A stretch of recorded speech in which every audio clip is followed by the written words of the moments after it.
nanjye maze kubiverifiya bamugenga utaza kureba uwo murara mu maso acumureba ibyana hakuno do mwese ku mavi mwabaginga dore ibyana hakuno do amarika arabageze yarakubwiye ngo ntubarebe mu maso nari mfite amatsiko wanjye ibyana hakuno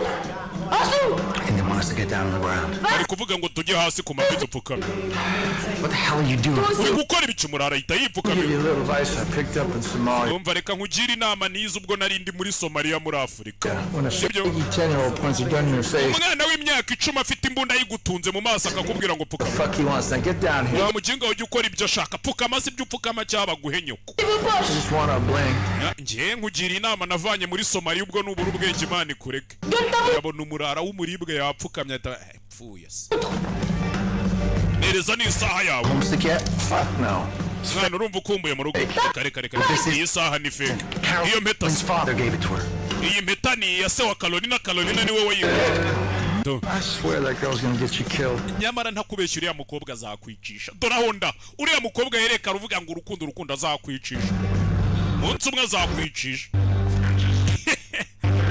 kumuseka ubundi mujya mu rukundo mwahaza ibiki kiraro muraravuye do ari haye na DJ Neiba vayo hakuno ari igifura ari igihaye dore Neiba n'ubwanwa aramureba ni Neiba neza yameta barayimupasa Looks better on me. iyi meta ndabona imbereye Definitely. cyane Thank you. Murakoze kureba hakuno For you $50. ku madolari 50 niyo muri bume kuri aka kantu pushayi bacuruza kokayine to Hey, what the fuck are you doing? gukora ibico wa mukinga That's good shit. nani iki gihaye cyanyu kirarere nzi kokayine yanyu Colombian mixed with a little flour. bisa nk'ari yo muri Colombia ariko mwavanzemo ifu y'ubugari sibyo Give me a kilo. umva mpikiro A kilo.